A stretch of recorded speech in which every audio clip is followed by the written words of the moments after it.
Hello and welcome to Conversations with the Voice of Reason. I am your host, Benjamin Boyce, and today's conversants are Leslie Elliott and Jodi Shaw, who are working together on Solid Ground Support, which is a peer support network that is geared towards helping people who are dealing with the encroachment of so-called wokeness upon their lives, whether institutionally or professionally or wherever it might be the case that wokeness is finding them and demanding them to act and to believe and to think certain things. In this conversation, we speak about that network that they're building, why they're building it, and why they do the work that they do. Without further ado, here is Jodi Shaw and Leslie Elliott. It's a peer support community for people who are struggling with these very things, with wokeism, sorry for the very even broader term than woke ideology, wokeism, and other authoritarian ideologies,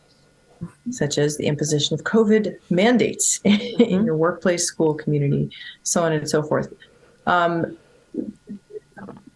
Before I get into the reason this is interesting to me and why I feel like this is so important to have a peer support community for people who are dealing with this is because a lot of people are alone dealing with this, or they feel like they're alone because you can't say anything. So if you say anything, you might get in trouble. You might lose your job. You could lose, be socially censured and all that. So finding just one other person as kind of validation to assure you that you're not crazy. Like this stuff is crazy, not you. Mm-hmm. And in order to we're social creatures, we need outside validation, right? Mm-hmm. So that's the peer support part and why it's important. And it was actually Counterweight that had the first that I know of, the first peer support program. They actually had individual case management as well for people who were struggling with woking, particularly in their workplaces. Yes. And then Counterweight stopped offering that portion. Counterweight still exists, but they stopped offering the peer support program. And so Leslie and I and Jen and David, four of us, got together and started offering these online peer support groups, which are not psychotherapy and they are not legal advice. They are peer support, and we are the facilitators. So there's 4 groups per week, and people can come to all the groups or one of the groups or whatever. They're drop-in, they're ongoing. And in order to get access to the groups, they have to join the locals community for $5 a month, and then you have access to the links and you can come to these groups. So it's $5 a month. It's very cheap. And we have a website. I'll plug it here. It's solidgroundsupport.com. So it's solidgroundsupport.com if you want to find out how to do it. And it's amazing because we had started talking about this, Leslie, when then Leslie made her video. Yeah. Wait, you guys knew each other before Leslie went viral? Yeah. Yes. We've been talking for quite a while about working on the solid ground groups. Since the summer. Yeah, we started working on it this summer.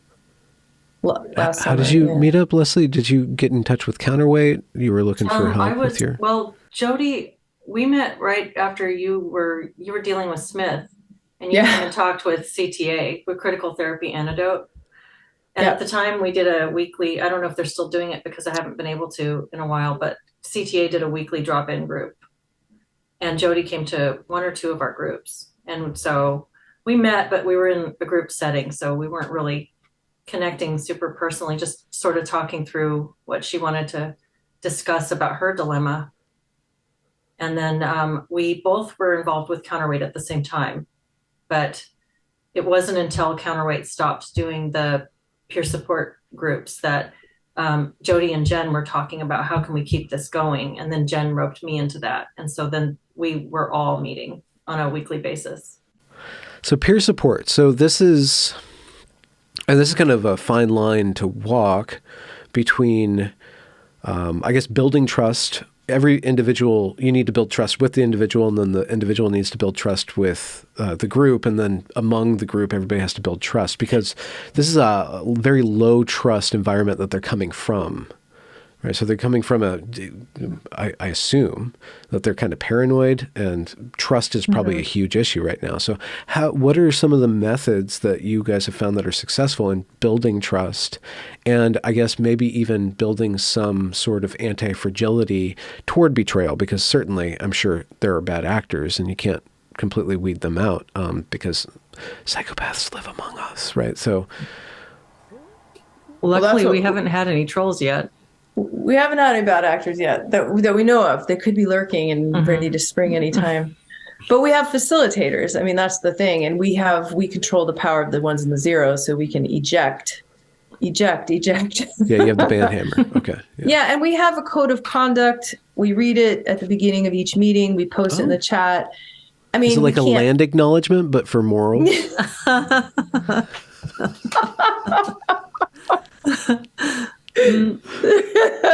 We need a land acknowledgement. Oh my goodness! This hosted on the servers of this internet was stolen from Al Gore. Yeah, this land was originally belonged to Al Gore.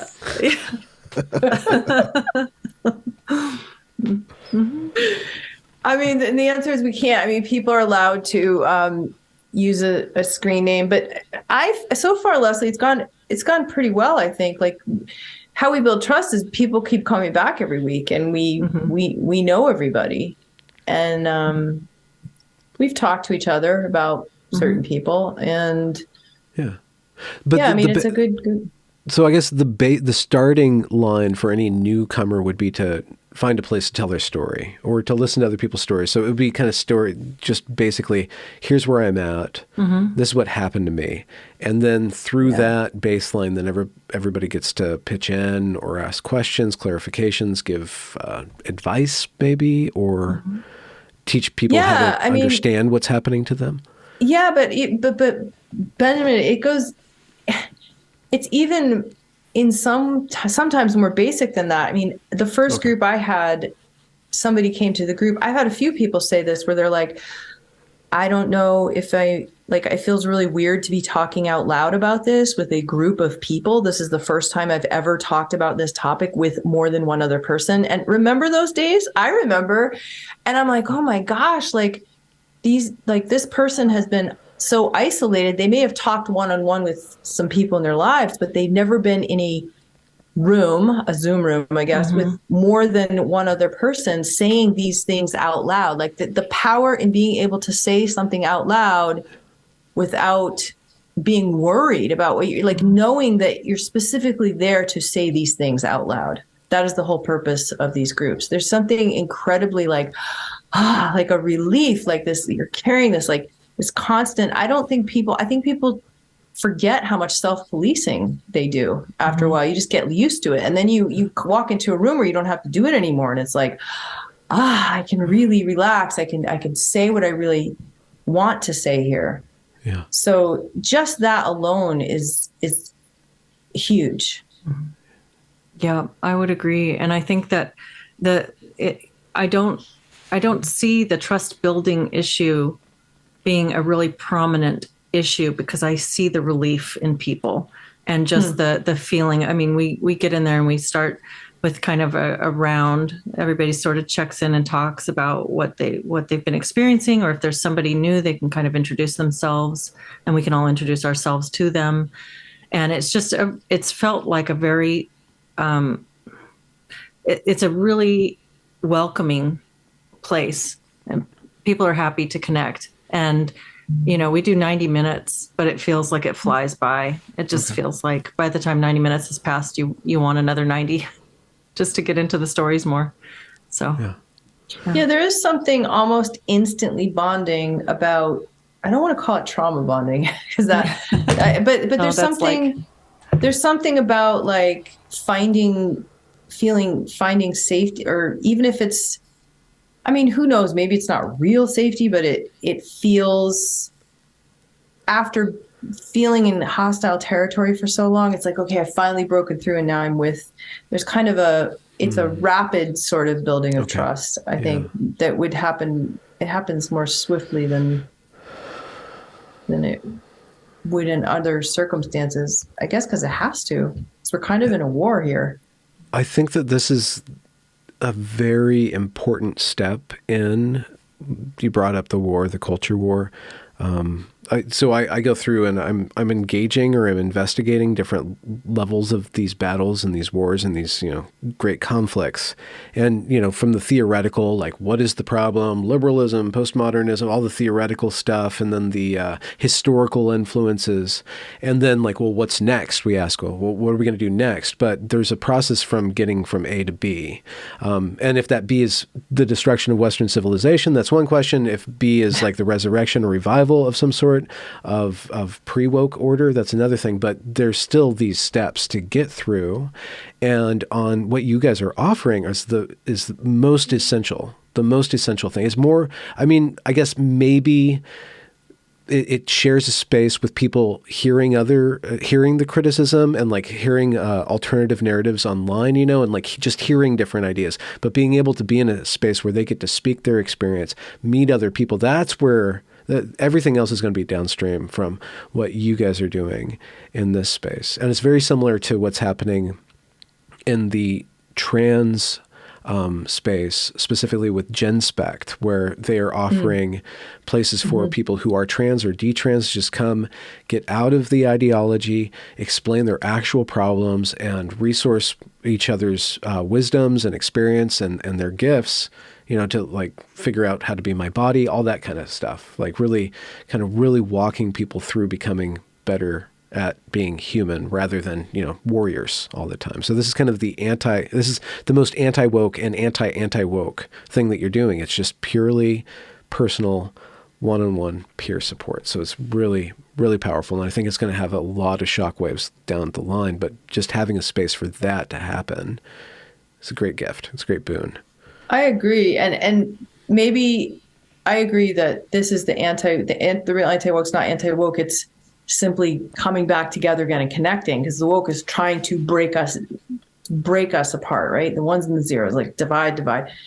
But also, like, you can't even really be a warrior if you can't even get to the warrior, because some people might want to be warriors, but first they have to make sure that they have moral conviction that, this is something I want to fight because it is wrong. Like a lot of people, I went through a long process where I was like, do I have privilege? Like, am I oppressing people? And like these PhDs at Smith College seem to be really convinced that I am, and they're telling me I am. And, it's my alma mater, and, they're paying my paycheck, and I don't really study this stuff. So am I? And then the ideology tells you that if you question it, that in and of itself is racism, or evidence that yes, you do have white fragility, right, for a white person. And so it's like you're stuck in this loop, like, am I crazy? Am I racist? Oh my God, I don't want to say anything because what if I am racist? So just getting out of that loop, it's like there are no warriors until you get out of that loop. So I mean, it'd be great to have more warriors too. But I think this is a first step. And the great thing about Counterweight and about Solid Ground is that we don't push anybody to do anything. Like, we're simply there to do what we're doing, which is talking and offer peer support. And then if people want to do what they want to do because of that, or just go back to their life or whatever, that's great. But we do need more people talking to each other. I really like how you describe that as a loop, because that's how I think of it as well. You kind of do go through this loop of checking and then validating yourself, but then getting confused again and getting self-doubt, and it just goes around and around. Yeah. What was the process for you of coming out of that? Oh, so that's burn why everything down. Torch the place. Yeah, Smith College. Us three, we all kind of had this destiny there. Well, I had to go out. Two things. I had to I started talking to people behind closed doors. So that was that's why I think the power of peer support. Like, I had to check in with other people and say, am I crazy? And once I got people behind closed doors and not in a group setting where we had to all pretend, it was like, this shit's crazy. You're not crazy. Like, this shit is crazy. And so that was very validating. And then the other thing I did was I went outside my information bubble. I transgressed my liberal information bubble, and I started listening to Jordan Peterson. He was the only one that had kind of made it through that I was aware of. And I remember the first day I watched a video of his, I was like, I was at home in my living room, like closing my curtains, and I'm like, I'm not kidding. It felt very transgressive. That's how powerful this stuff is. Like, I was like, am I going to get in trouble? Is somebody monitoring this? Like, it really messes with you. You're like a teenager with your first Playboy. Jordan Peterson compared to Playboy. He's a centrist fold. Centrist fold. No. How about you, Leslie? Like, what was your, like, were you never on board like Jen or? No, I was never on board. No, I didn't. But I wasn't, I think that you must have had a lot of pressure being in that academic atmosphere. I think I had a lot of insulating factors. One is that I kind of grew up feeling like I didn't really fit in. And so I always had that sort of outside the group mentality, which is, in some ways it's not good, but in other ways it's protective because you don't have that automatic, agreement with the herd. And I don't say that to be derogatory at all, because I think there's something really beautiful about being a part of the herd. The fact that that's been exploited is what's wrong right now. It's not the fact that people want to bundle together and be a part of the same thing together. I think that's a beautiful impulse in humanity. But I think I always had a little bit of that unconventional perspective and a sense of being, of questioning things. And so also I had taken this break from academia. And so when as I've talked about it before, but like when I was in undergrad, this wasn't a part of things so saliently, at least. I mean, if maybe the groundwork was being laid, it felt like we hit fast forward. And then I had missed a chunk of it by the time I came back and I went to graduate school. It was like, holy we're talking about things in this completely different way.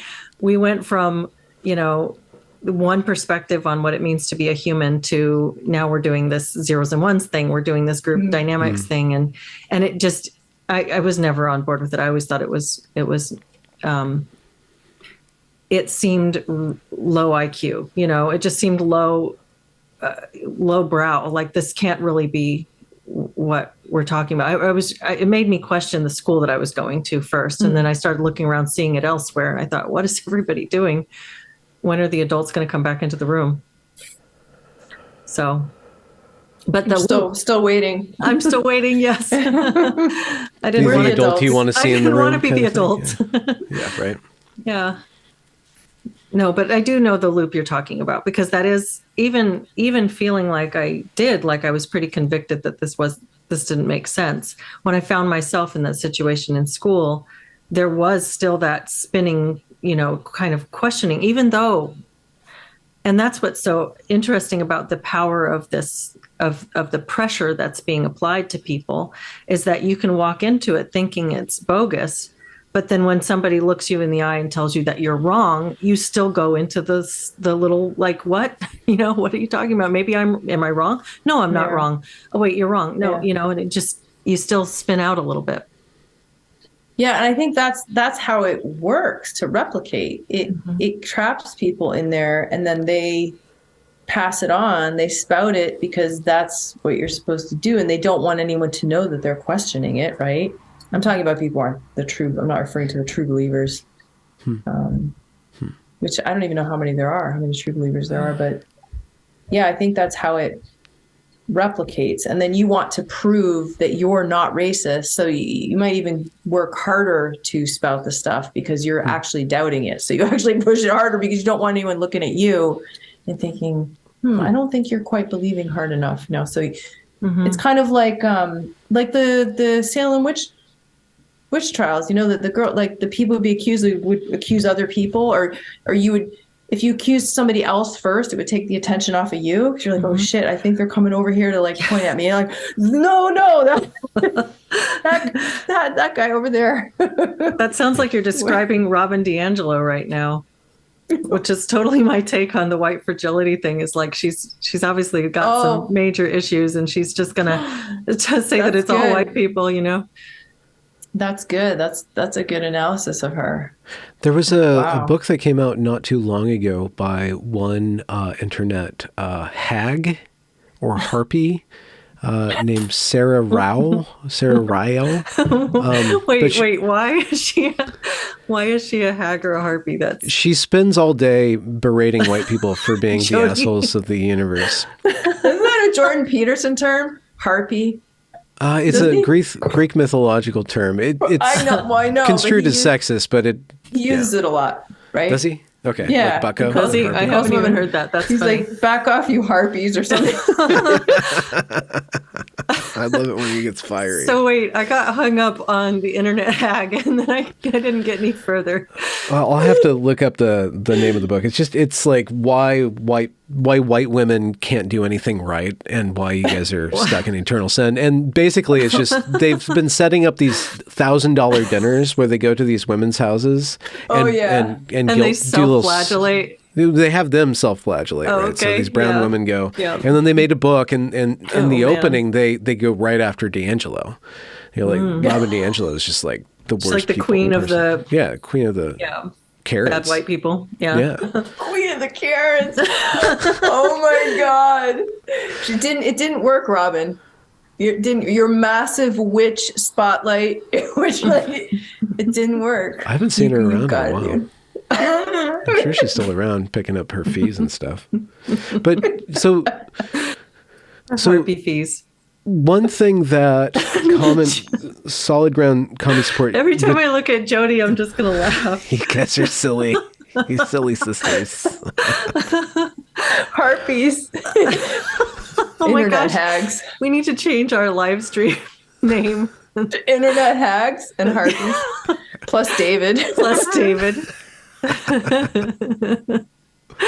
He'll be your Perseus. Oh yeah. He'd be a good Perseus. I haven't seen him without a shirt off. I don't even know his last name. Being pretty presumptuous. I haven't seen him without a shirt on either. Okay, well, I don't think maybe you'll have a very I think special we can Zoom. guess. I think we can guess. Hopefully he doesn't tube on himself. But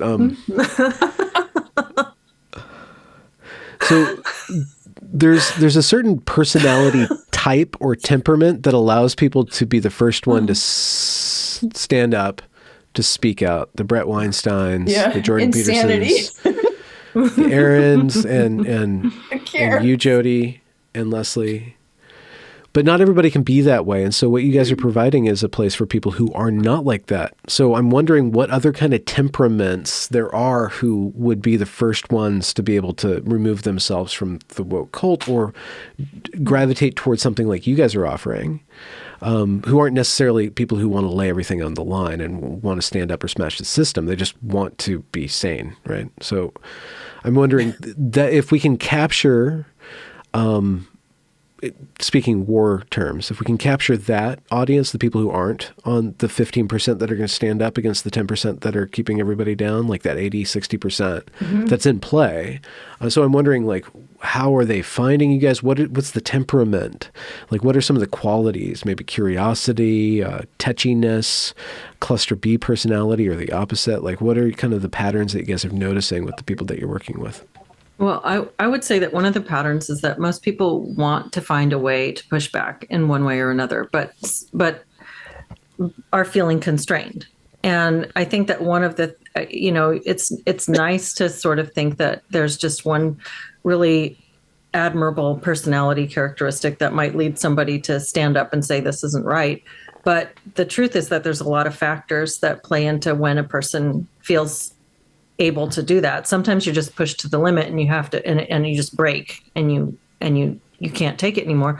But other times it's because you feel like you have, people who feel like they have a family to support and a single income, for instance, and it's coming from their work, feel a ton of pressure, and it's very hard for them to speak up. And I wouldn't say that they don't possess those same personality characteristics. They just possess different, they find themselves in different circumstances. And so I think that's one of the commonalities is people who are either figuring out ways to, I don't know. There's all these fight metaphors, battle and fight and whatever, but it's really just figuring out ways to speak up or speak the truth or push back against DEI, whatever you want to call it, subtly within the system that they find themselves, or who are planning something bigger but not really sure when it's time to make the move.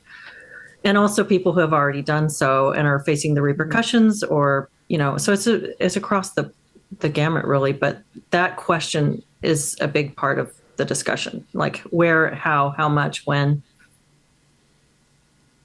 Yeah, a lot of people, coming from all different angles. Either they've been very personally affected, like it has to do with their child, and so a line was crossed, and maybe that's why they're like, okay, I can't remain silent anymore. I have to, by remain silent, I mean I have to talk to people, and they find us. But yeah, that comes up a lot in my group, is I want to do something, but I don't know what. This is kind of getting off the topic that you were talking about, Benjamin. No. Yeah. But Leslie mentioned it, like what do I do? How do I do it? When do I do it? Where they don't know what to do. Like there's not like a thing that happens to them. Like there was a thing that happened to me at Smith, right? And then I had a choice. And then there are some people, there's no thing happening, but they know it's wrong. Or their neighborhood is being burned down. Right? I guess that's a thing that happens if your neighborhood's being burned down by BLM. But, just this like general sense that, holy shit, like I'm watching our civilization collapse and I want to do something, but I don't know what. And I think that's another great purpose of coming together with other people too, because you can start to think about, what can I do? What is my place in this if I do want to do something? Like, you mentioned gifts. What are my gifts? What can I contribute? Can I write? Can I make a video? Can I go out and like spray paint Robin DiAngelo as an internet hag somewhere on the wall? Like, what can I do? Like, I want to do something. So that's a big leap, though, going from peer support to praxis, to use their terminology. True. So do you guys have like a little like meetings where you talk about strategy and action? Like, what is that about? I mean, that might come up from time to time within the groups. Somebody might have. There's one woman who is a part of our group and has been so brave in just joining the DEI committee. Just joins it and is right in there in order to give a counterbalance, to give a balanced perspective. Where for a lot of people that would be really triggering and really upsetting. They don't want to even be a part of it. She's able to work within, and so that's strategy. That's the strategy discussion. And that's actually inspired other people to do similar things. So to some extent. Yeah, and it's little things too. It's not like, you're Leslie, you're reminding me of somebody who joined a society for his profession.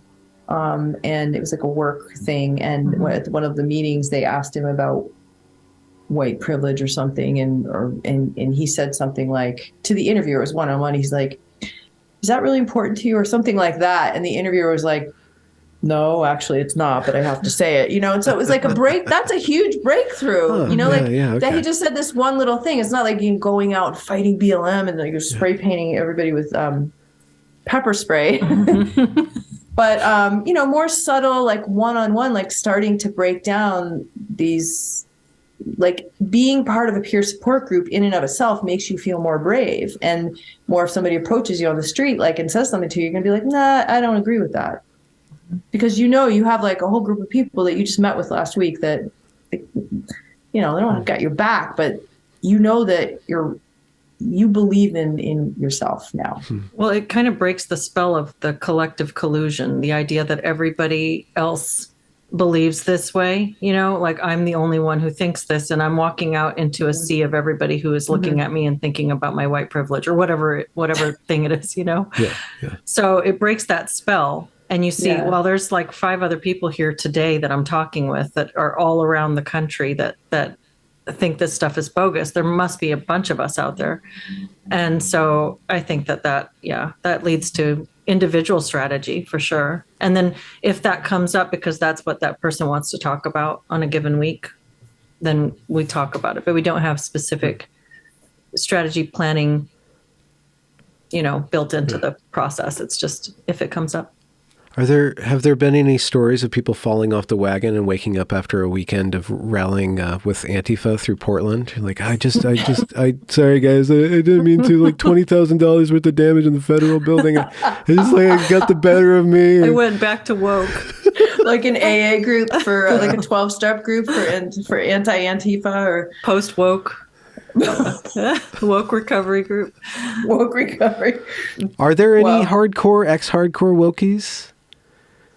I haven't met anybody who I would say is an ex-hardcore wokey, but I will say that in my discussions with people, since I've been doing this, not necessarily the Solid Ground group per se, but just in my discussions around this, I have, people kind of come to realize at different points, like, breaking the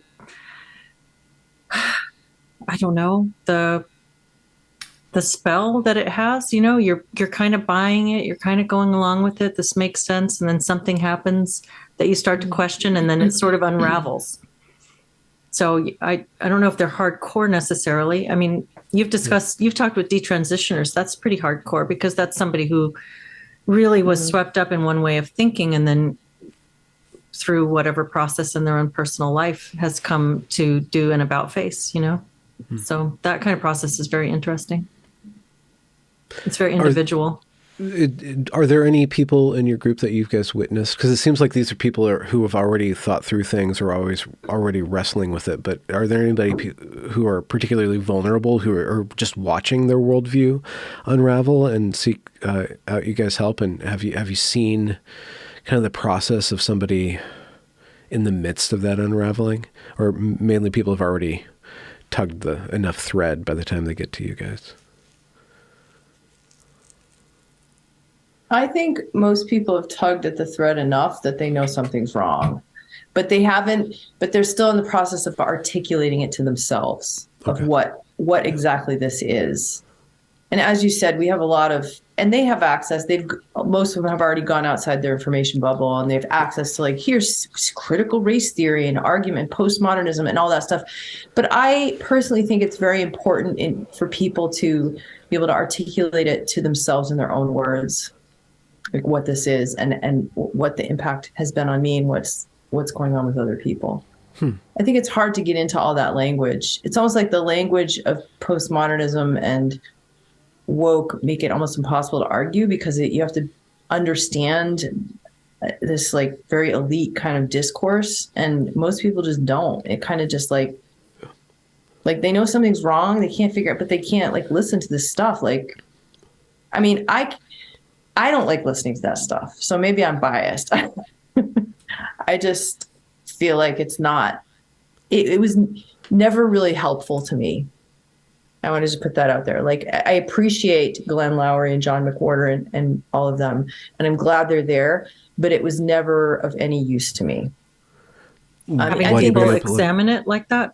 I think the fact that people are examining and questioning, especially if they're Black, like that is like, oh, okay, yeah, I'm onto something here. This stuff's wrong. But like in terms of being able to articulate it to myself, what was wrong, this kinds of things they're saying didn't really like penetrate somehow. Like I had to figure it out in my own words. And maybe that's just me because I'm a creative person. But I think we have more people now saying it in a lot more ways, which is nice. Like we have a lot more Substacks. We have more like people using common parlance or colloquial language. Is that what it is? Like to talk about what this is and what it means and what it's doing to us and the thought loops and all this stuff. And I think that stuff has been more helpful to me. You know what? I think that's really an interesting point. And as you're saying that, Jodi, I'm thinking about how one of the things that's essentially a problem, I was going to say problematic, but I'm trying not to use that language now, the woke language. But one of the problems with and again, we keep saying woke, but it's shorthand for something we all know what we're talking about, is this like this group identity thing and this like one way of thinking about it. And so if you're listening to only academics analyze it, it's basically like you're jumping from narrative to counter narrative. And it's sort of like a prepackaged, you can buy this package or you can buy that package.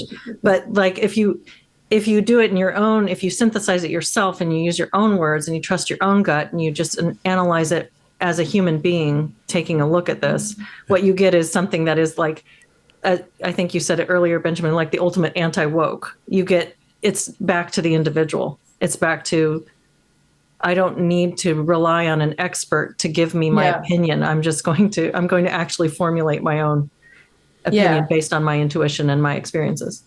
And it helps to have conversations with other people, low-level conversations. You're not on a podium debating something. Like you're just talking about it. Like, what is this thing? Like, what do you think? And that's thinking, as Jordan Peterson would say. That's how we think. We talk about things. Some people more than others.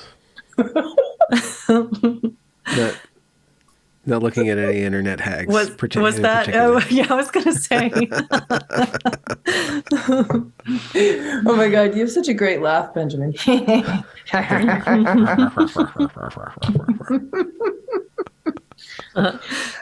But yeah, I think it's important to say here, like, also that academics, I wrote a Substack about this recently.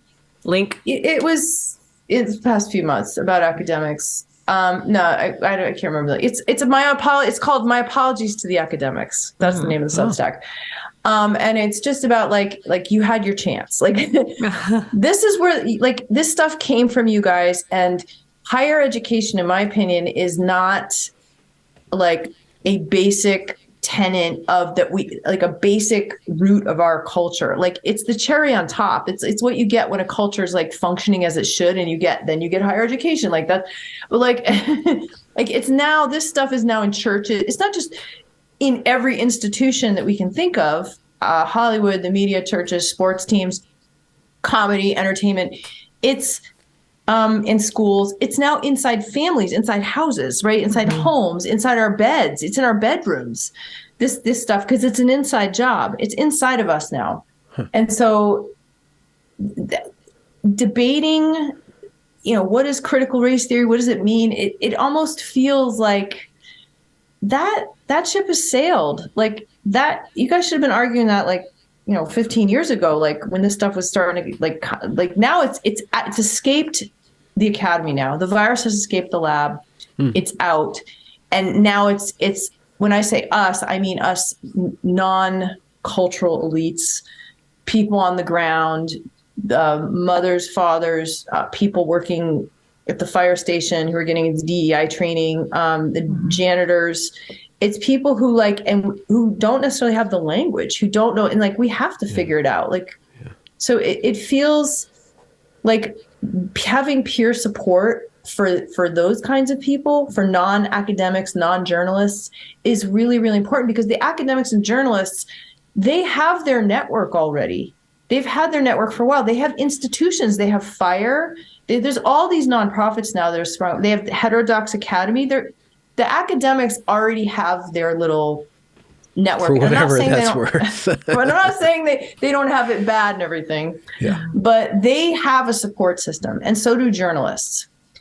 But when I say we the people, I guess I'm talking, I don't know, is it populist? I'm talking about people on the ground, boots on the ground. Salt of the earth, yeah. Like when we say something, we're risking our jobs.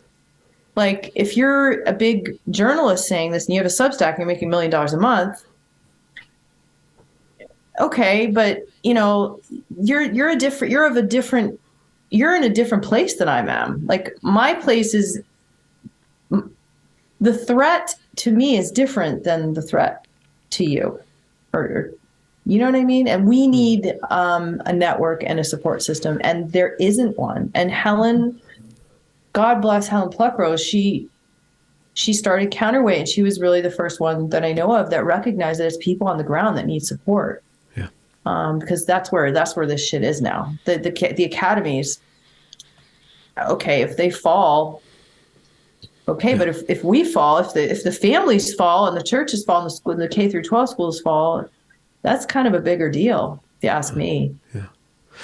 So what about family dynamics? That's a kind of an interesting, maybe impossible thing to talk about in this format, but a father who's in an argument with his daughter who's woke, or a mother or wants to trans, or a father. I don't know why I'm thinking that it's women who are the promulgators of this particular mind virus. I don't know why, but I can see that it's more likely that a father would be worried about his wife going woke than a wife with her father. Maybe there's something very, this is a female-led movement in some way. I don't know if that's controversial, if you guys want to mention that or not, but just anecdotally, I don't want to say too much about it because I don't want to talk about my, this of course very anonymized, but in my experience working with clients, that has been something I've seen repeatedly is, speaking with a male client who's having difficulty with wife or ex-wife or daughter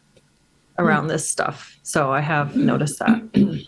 So just with that, and this is probably a whole other conversation, probably even a series to do on this, like a man is confronted by this ideology, but it's also packaged in a female communication style. And he has to overcome the barrier of the female communication style from his male communication style, and then also reverse engineer the ideology, which has been particularly suited to maximize certain female typical character traits: reputation destruction, passive aggression, ruling through judgment, character molding and stuff like that. So I'm just wondering, like, what does a man do in that situation? Or what is some advice? How does a man find grounding or centering?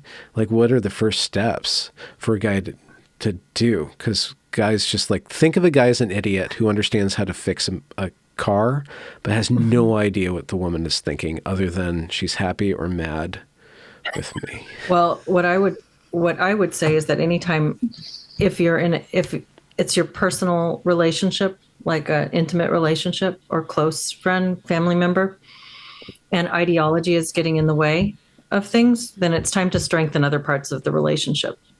And let's work on what we have in common and what we like to do together. Do we like, if we're starting to devolve into arguments over critical race theory and we're married, then maybe we need to go bowling and kiss more and do other things more, and let that be, because to the extent that something philosophical and ideological is really able to drive a wedge, then you've got other problems with your connection, because you should be able to discuss those things. That's the first thing I would say. Shore up the relationship, and then in a good relationship, we should be able to have disagreements and discussions, and that's really broad, and that's a hugely general thing. But yeah.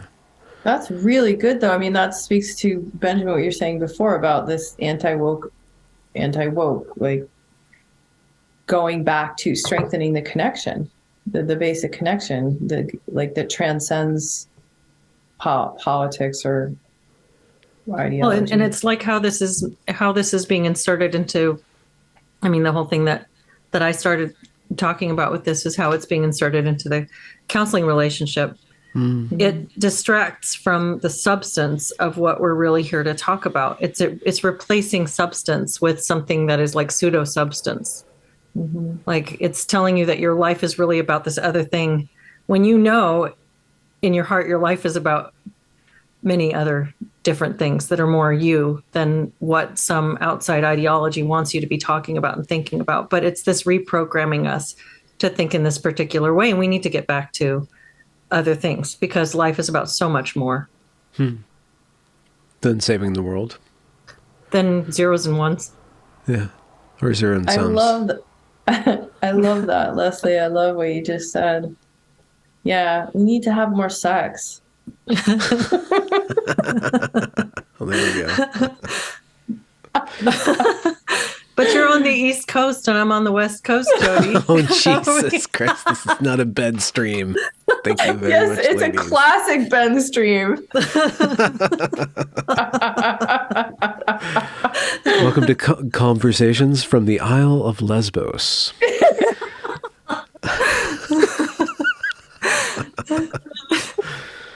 We just had a little mini retreat, though, in New York City. We yeah? didn't have sex, though. Leslie wants Thank to you. be clear. Okay. You just burst a lot of bubbles, Leslie. Oh, man. No, Was this we like didn't an have sex. organization? With each other. With each other. That's right. Not with each other. TMI. You guys are wicked. Is this how you guys are on stream together Yeah, with Dave pretty and much. Jen? Jeez, We have a good time. We have Okay. a good time. Right on. I'm fine. I'm good with it. I don't know what to do with this information. Because but that's part of it, right? Leslie, we were just talking about making our live streams a little more casual and spicy. more, Yeah. and more welcoming of that, because that's the anti-woke. Yeah, Like, we end up laughing almost every time. I mean, this stuff is so preposterous. You can sit there and try to be indignant about it all day long, but when you really look at it, it's like, really? Like, it's a parody of itself. The satire writes itself, and so if you can't laugh at it, well, I mean, You've already laughed. erotic vomiting. Yes, that was the name of one of Leslie's live streams. And Leslie, by the way, somebody just threw up on Lady Gaga on stage. Did you see that? I know. Did you see? I was Jen like, we were posted on Yeah. that. We were I on know. it. It's so disgusting. Why? What the heck? Do I want to know why? I saw the video and I skipped the video on Twitter. I'm like, I don't need. But it's a woke thing. It's like there was, so somebody sent me this thing from MIT. There was like some workshop, like sex positive workshop. They're teaching students, and all of these like things you can do to decolonize, decolonize relationships or something. Decolonize relationships and fight the patriarchy, and like all these specific sex acts that you can do. And erotic vomiting was one of them, which I want to point out is otherwise known as a Roman shower. Is it really? The Romans did it, and look at what happened. Yes, and look at what happened to them. Gross. It's called a Roman shower, as opposed to the other kind of shower, which now seems quite innocent in comparison. Maybe. I don't know. Okay, I'm more phased than Leslie is. Leslie, you gotta thicker Leslie's skin wide. than I was like, Leslie's eyes. She's wide awake. Like, let's talk. Well, we've had some of these discussions, so I'm not that shocked anymore. But this is what I mean by it's in our bedrooms. Come on, people. Mm-hmm. Come on now. Is no place sacred? Okay, so is there so the difficulty of concretizing what you're doing is that, I guess you already said it, Jodi, about this isn't a philosophical thing. This isn't axiomatic principles. This is common sense, human behavior, down to earth. Like, this is just common sense and figuring out how to return to common sense. So I'm just wondering, is there a center? Is there no center? Is there a guiding principle? Or is it just gut? Is it just like womb radiations of womb radiation? Are you going to make us talk about the Enlightenment? Well, I want to know, like you have a certain compass. Yeah. Other people have other ways of putting that. Where does that compass come from? Yeah. Yeah. Yeah, that's what you're asking. Like, what is that? Yeah. I mean, I have a little insight. I've listened to your music. I know that you're an aesthetic creature. Like, I know that. I am. Beauty is very important. Here we go. Terrence McKenna. Do you know who he is? Okay, yeah. The mushroom guru. Did a lot of mushrooms. Yeah. Yes. And he said, if I have to choose between truth and beauty, I'm not getting this right, so forgive me for all the Terrence McKenna huge fans. Something about between truth and beauty, I'm going to go with beauty. because beauty is something we can generally all agree on. And then from there will spring the truth. So my guiding principle is beauty. And that is why I'm working on my music again. And I think that, I've seen a lot of I saw High Rez's rap, which was awesome. This anti-woke rap, and I love Tom McDonald and all that.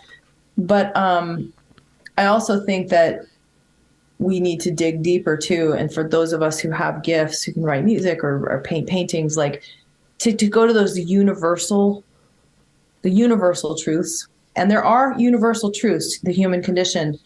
We get hungry. We need clean drinking water or we're going to get sick.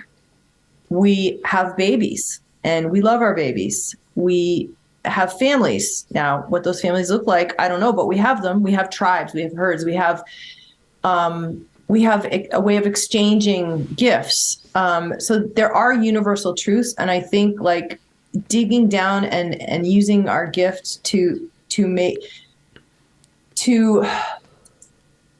keep digging into those, because ultimately that is what binds us. And to me as an artist, that is where I personally want to go. And that is what guides me. And that is what, in the end, I found so much troubling about this ideology was not so much that it was oh, it's anti-white against me. It was more you're asking me to look at a person and tell them, a student, teach them that you are X, Y, and Z because you have this color skin and that you are this gender. And that is very, very, very, very wrong and destructive. You're asking me to do something very destructive. You're asking me to tell people that they are not connected in some way because of some immutable characteristics. So I think obviously the opposite for me is how we are connected, and we are.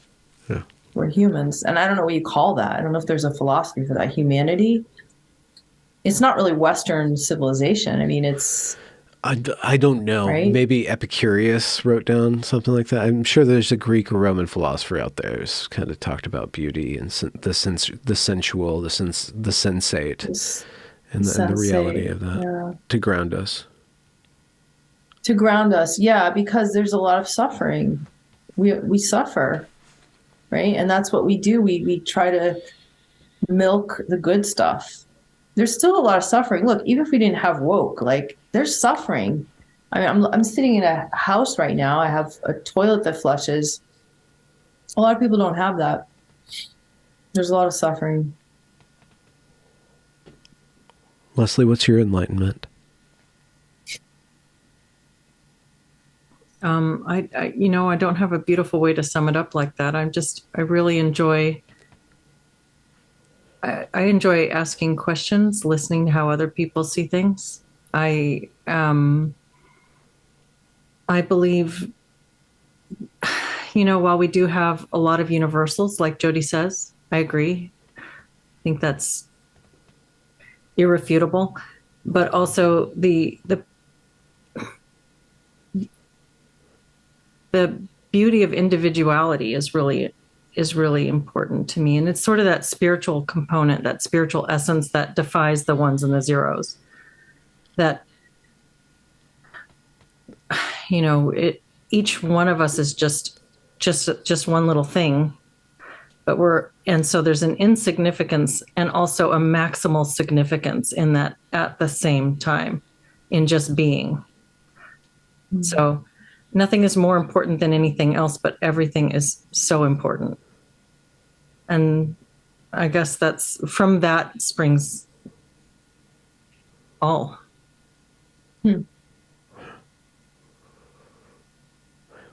What clobbered you over the head that you would think that way? I don't know. It clobbered me over the head. Well, I don't know. I guess that sounds quite psychedelic, doesn't it? No, I'm sure that was rooted in some sort of personal experience, though. So that's kind of the question. I was being facetious, but what caused you to connect to that aspect of life, that very, very deep side of things? I don't know. I guess that's a long process. That would be a long discussion. Um, the I can remember just being, even as a little kid, wondering about what it means to be, just thinking, am I me? And am I going to always be me? And I would write letters to my future self for me to read later and tell myself about me to see if I would still be the same person later. I still find these sometimes. I am 8 years old. Hello, Leslie. I am 8-year-old Leslie. I found some of these a while back. They're super cheesy, but um, and I guess,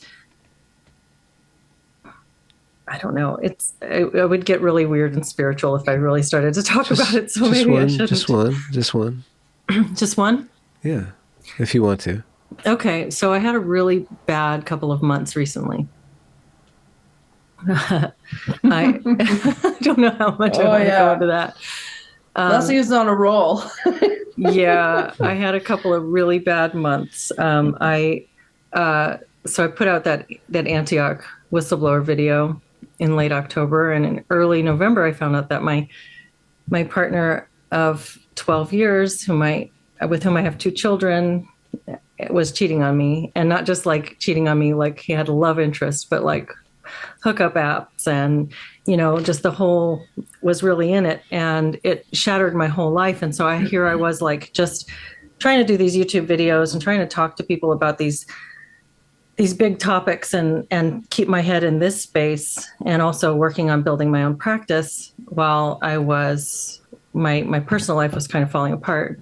And then I was kind of struggling in that area. And then then a pipe burst in my house, like a month and a half later, right before Christmas. A pipe burst and wrecked my kitchen and 2 bathrooms, and my house was declared uninhabitable. And I ended up living in a hotel room for a couple of weeks, and now I'm living in an apartment. So it's been this massive series of changes, like just change, and all these things that were fixed, foundational, safe assumptions for me were in play, up in the air. Like my school was up in the air, my career was up in the air, my marriage, my living situations, just every single thing became chaos. Order turned to chaos everywhere.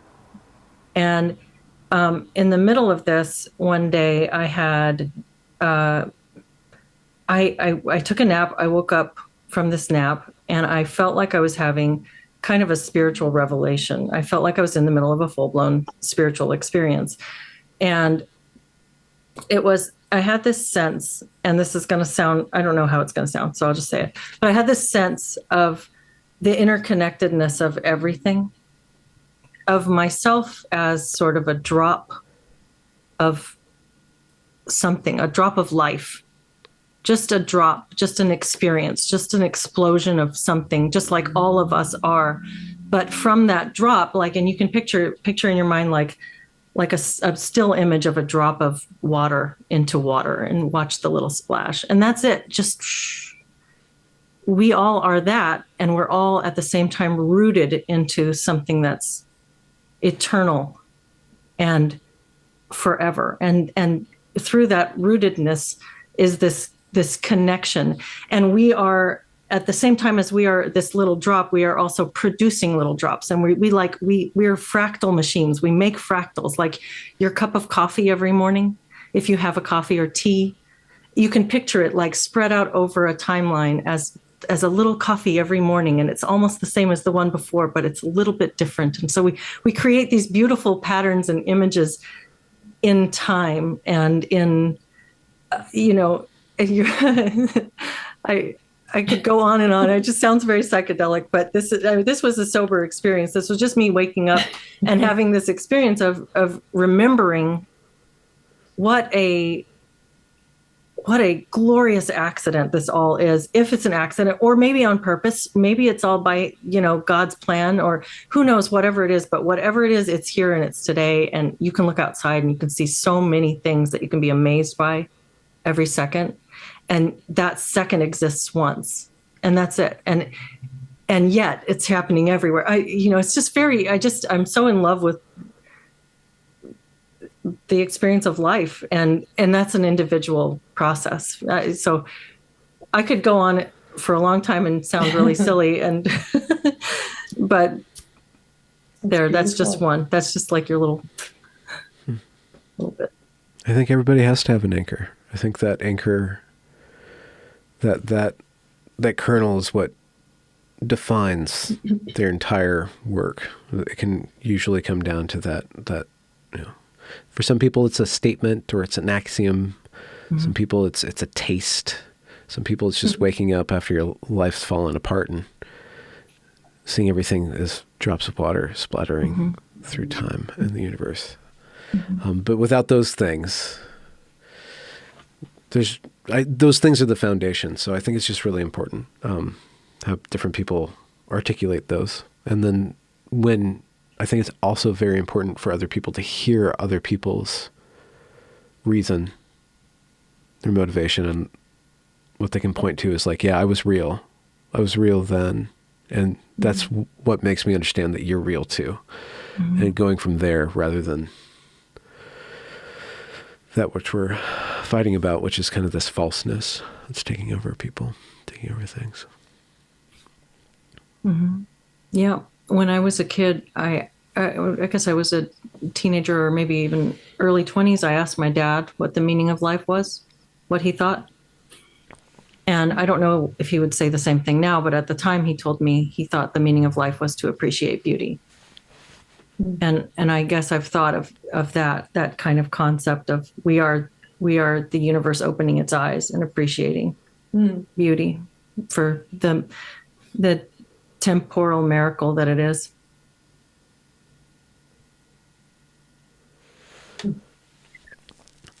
I could get down with that, yeah. Oh yeah, especially on date night. That's right. It is a date night for Jodi. Speaking of which, I'm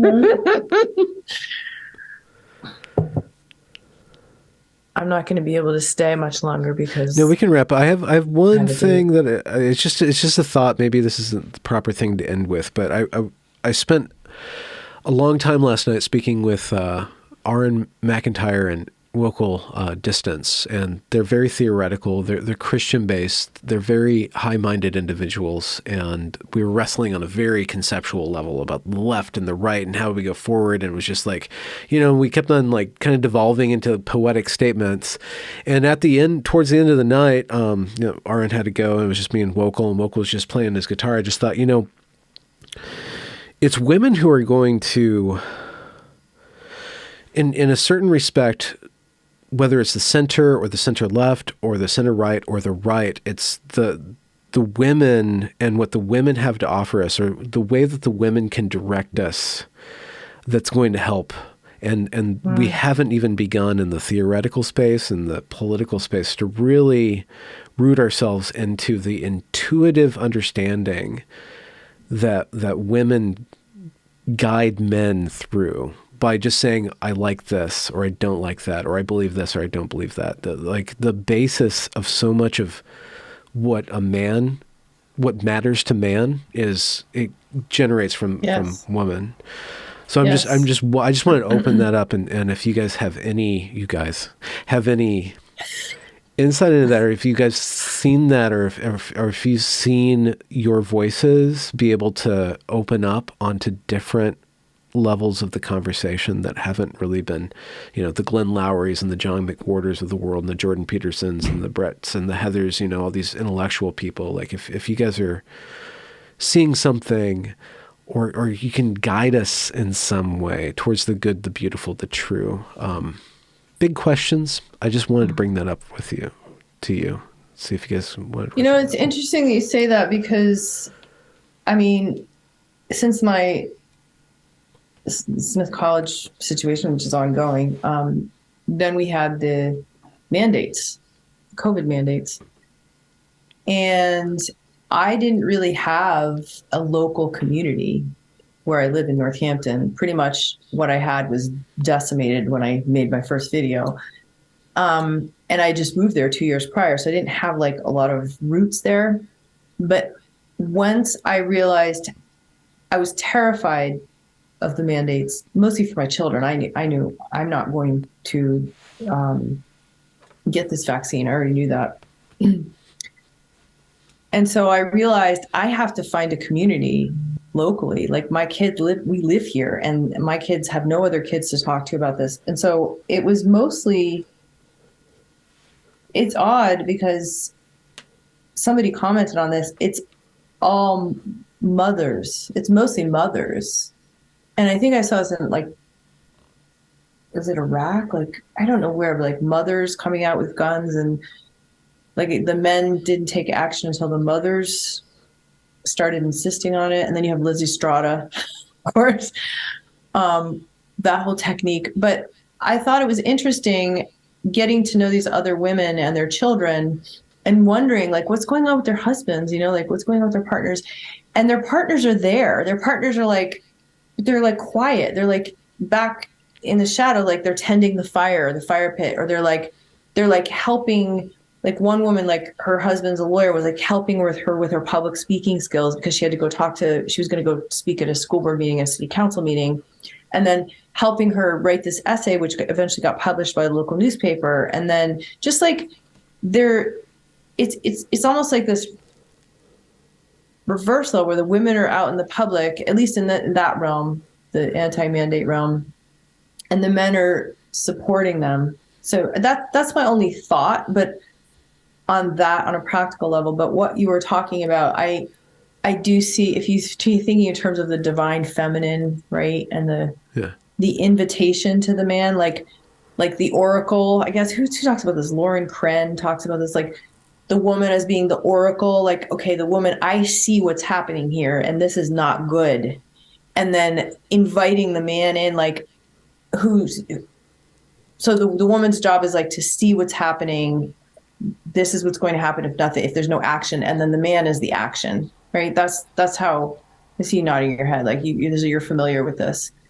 So I think that's what you're getting at, right? Like that and right now, I mean, this has been said before, the toxic feminine, right? Like right now we have a situation in which women are abusing this. Yes, they're going online harpies. They're abusing this oracle power, right? They're like, this is what's happening and you must do this. And then they're like, and it's not right. It's an abuse of the feminine or the toxic feminine. Is that a Jordan Peterson term? Toxic femininity? It's very powerful right now. Yeah. Whatever it is, the toxic side of the feminine power or energy. Yeah. So yeah, in a way, I think what you're suggesting is if the neurotic. If we can get that energy flowing back in a good, positive direction for humanity, that then the men will follow, because that's what men do, at least if you're thinking in terms of the divine, masculine and feminine. The feedback loop. Yeah. It's connected. Yeah. Yin and yang, whatever. Melissa, do you have any insights on this weird specious topic that I brought up at the very end of our stream? I guess I have a lot of thoughts on it. I don't know if I have anything super articulate to say.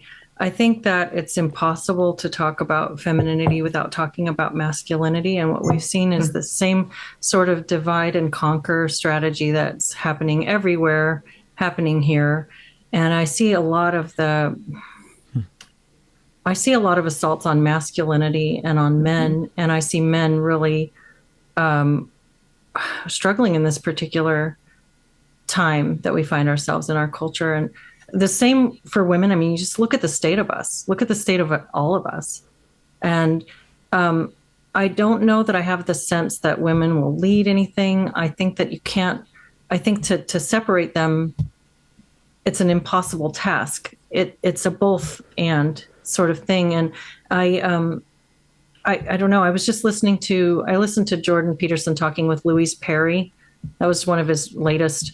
And she wrote The Case Against the Sexual Revolution, which I read over the Christmas break. And it was such a good book. It's so good. And she talks about the female progression through the archetypes as she defines them of maiden, mother, matriarch, and how we are placing in our culture so much of this emphasis on the role of the maiden, that we have these people who are like these, like, think about these recent pictures of Madonna, how she looks and how she's tried so hard to keep her life in her investment in this one part of life, refusing to gracefully move through the progression that we all must move through. I don't know. I have a lot of thoughts about it, but if you think about the capacity of men for creativity, for agency, for not just action, but generation of ideas. And it's this to try to box things into feminine, masculine is just this, you're never going to be able to do it because we're so intertwined. We're more alike than we are different, but the differences are also really beautiful. Yeah. And, I don't know. I think porn has been a giant psyop on men. And I think that's like a thing to talk about. Like, what have we done to our boys and our men through sending them into shame spirals, through getting them fixed into their devices and into these images and into this voyeuristic, mind and body suck, like it just, we've got a lot of things like that are really taking the energy out of the connection that we could possibly have together and what we could do together. I don't know. Those are just thoughts. At least we brought it back to sex, so thank you very much for that, Leslie. Yeah, thanks, Leslie. Okay. Hats off. So, date night has arrived. Let's plug all of your work. We have solidgroundsupport.com. Leslie, I'm going to link. Jodi, do you have your own YouTube channel? Or I do. Okay. I do. Just Google Jodi Shaw YouTube, or I'll put it all in the description. But where do you put where are you investing your work right now? Your attention for people to gobble you up. I guess my Substack. Yeah, go to my Substack. It's just it's Diary of a Dissident. Okay. Mm-hmm. And then we do the weekly live streams Monday around 9:45, 10 Pacific, and what time is it Eastern? 12:45, 1 p.m. Eastern. Yeah, we okay. Yeah, we hop up there and have a conversation about something. Sometimes we have a guest and we have good chats. We don't take ourselves too seriously. We just try to look at the topics and discuss them, and we have fun with it, but we're also trying to give it some real thought.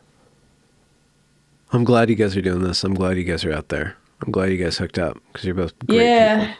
Oh, thanks, Benjamin. So fun. Hey, listen, we might be going to Portland. Oh, okay. Well, let me end the stream. Say goodbye before we get into like travel plans so that Antifa can descend upon you.